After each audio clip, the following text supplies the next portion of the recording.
பிரியமானவர்களே, உங்கள் அனைவருக்கும் என் அன்பார்ந்த வணக்கம். இயேசு கிறிஸ்துவின் மகிமுள்ள நாமத்தினாலே இந்த நாளையும் கூட கர்த்தர் காண அவருடைய கண்களிலே நமக்கு கிருபை கிடைத்தது. அவருடைய பரிசுத்த நாமத்துக்கு கொடான கோடி ஸ்தோத்திரத்தை நாம் அனைவருமாய் சேர்ந்து அவருடைய நாமத்தை மகிமைப்படுத்துவோம். இந்த நாளிலே கர்த்தர் நமக்கு கொடுக்கப்பட்டுள்ள வார்த்தையை நாம் தியானிக்கும் பொழுது, இயேசு கிறிஸ்துவின் மகிமுள்ள நாமத்தினாலே அவருக்கு சாட்சியாய் நாம் நிலைத்திருக்க கர்த்தர் நமக்கு கிருபை செய்வாராக. சங்கீதம் 13ஆம் அதிகாரம் 5வது வசனத்திலே, தேவனே, நான் உம்முடைய கிருபையின் மேல் நம்பிக்கையாய் இருக்கிறேன், உம்முடைய ரட்சிப்பினால் என் இருதயம் களிகூரும் என்று சொல்லப்பட்டுள்ளது. ஆமாம், நாம் இந்த உலகத்திலே வாழ்ந்திட ஆசீர்வாதமாய் நிலைத்திருக்க அவருடைய கிருபை நமக்கு வேண்டியதாய் காணப்படுகிறது. கிருபை மாத்திரம் நமக்கு இல்லை என்றால் நாம் ஒன்றுமில்லாமல் போய்விடுவோம். அப்படியாய் அவருடைய கிருபையை நாம் நாடி தேட வேண்டும். அவர் கிருபையை நாம் பெற்றுக்கொள்ள வேண்டும். அவர் கிருபையை நாம் நம்பியிருக்க வேண்டும்.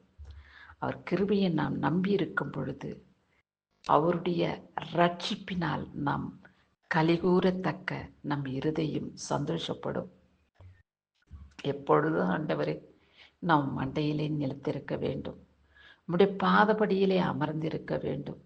உம்முடைய மகிமையை பெற்றுக்கொள்ள வேண்டும் என்ற ஏக்கத்தின் இருதயத்தோடு கர்த்தர் நம் இருதயத்திலே வாழ நாம் பிரயாசப்பட வேண்டும்.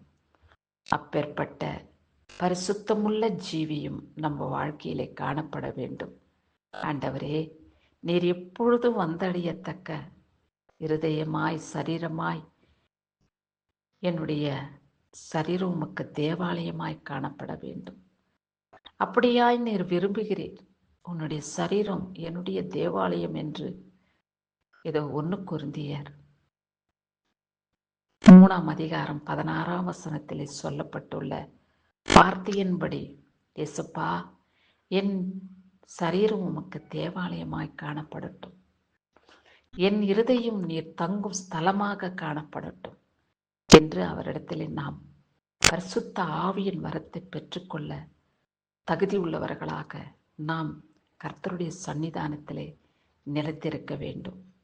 இம்மட்டும் ஆயுள் நாட்களை கொடுத்த தேவனை நாம் நன்றியோடு கூட ஸ்தோத்திரிப்போம், நன்றியோடு கூட துதிப்போம். ஆண்டவரே, எந்த தீங்கும் துக்கமும் துயரமும் எனக்கும் என் குடும்பத்துக்கும் ஏற்படாதபடி என் குடும்பத்தை சுற்றிலும் நீ காவலாளியாய் இருந்து பாதுகாக்கிற தயவுக்காக கிருபைக்காக உமக்கு ஸ்தோத்திரம். ஆமாண்டவரே, உம்முடைய கிருபையை நம்பி இருக்கிறவர்களை உம்முடைய ரட்சிப்பினால் முடிசூட்டுகிறீர் என்று உம்முடைய வேதம் எங்களுக்கு வெளிப்படுத்தி இருக்கிறது. என் இருதயம் களி கூர்ந்து மகிழ உம்முடைய கிருபை எனக்கு வேண்டும். ஆண்டவரே, உம்முடைய கிருபை மாத்திரம் எங்களுக்குள் இருக்கும் என்றால் நாங்கள் சாத்தானை ஈஸியாக ஜெயித்து விடுவோம். பொல்லாத மனிதர்கள் எங்களுக்கு விரோதமாய் எழும்ப ஓட்டாதபடி உம்முடைய கிருபை எங்களை தாங்கிக் கொள்ளும். எல்லா விதமான உபத்திரவங்களிலும் வேதனை சோதனைகளிலும் நாங்கள் தப்பிவித்துக் கொள்ள உம்முடைய கிருபை எங்களுக்கு வேண்டும் ஆண்டவரே என்று அவருடைய கிருபைக்காக நாம் அவரிடத்திலே மன்றாடுவோம். ஏக்கத்தோடு அவரிடத்திலே நாம் வேண்டிக் கொள்கிற ஜபம், ஆண்டவரே, உம்முடைய கிருபை என் குடும்பத்துக்கும் எனக்கும் வேண்டியதாய் காணப்படட்டும் என்று நாம் விசுவாசத்தின் நம்பிக்கையோடு அவரை நாம் பின்பற்றுவோம். இந்த நாளிலே பிறந்த நாளையும் திருமண நாளையும் கொண்டாடுகிற ஒவ்வொருவரையும் கர்த்தர் கிருபையினாலே முடிசூட்டி பாதுகாத்துக் கொள்வாராக.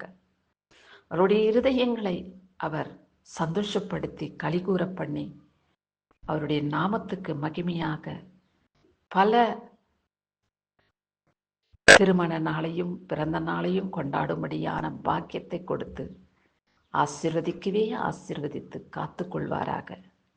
இப்படியாய் நாம் மற்றவர்களுக்காக கூட வேண்டிக் கொள்வோம். ஆண்டவரே, என்னை போல மற்றவர்களும் ஆசீர்வாதமாய் இருக்க வேண்டும். உம்மை துதிக்கிறவர்களாய் உம்முடைய நாமத்தை மகிமைப்படுத்தக்கூடியவர்களாக அவர்களை மாற்றும். அவர்களுக்கு நான் ஒரு பாத்திரமாய் காணப்பட வேண்டும். அவர்களுக்கு நான் ஒரு சாட்சியாய் நிலைத்திருக்க வேண்டும். இயேசு கிறிஸ்துவை நான் நம்பி விசுவாசித்த ஜெபித்த பொழுது என்னுடைய இக்கட்டுகளிலிருந்து, என் வேதனை சோதனைகளிலிருந்து, என் வியாதியின் உபத்திரவத்திலிருந்து இயேசப்பா எனக்கு விடுதலை கொடுத்தார். நீங்களும் அவரை நம்புங்கள், நீங்களும் அவரை விசுவாசியுங்கள். அவர் நிச்சயமாகவே உங்கள் ஜெபத்தை ஏற்றுக்கொண்டு உங்கள் வேண்டுகளுக்கு ஏற்ற பலனை கொடுத்து உங்கள் இருதயத்தை சந்தோஷப்படுத்துவார் என்று மற்றவர்களுக்கு சாட்சியாய் நிலைத்திருப்போமா? ஆமாம், அப்படி இருக்க வேண்டுமென்றே கர்த்தருடைய சித்தம். அவருடைய சித்தத்தை நிறைவேற்ற ஆயத்தப்படுவோம். கிறிஸ்துவுக்கே மகிமை உண்டாகட்டும். ஆமேன்.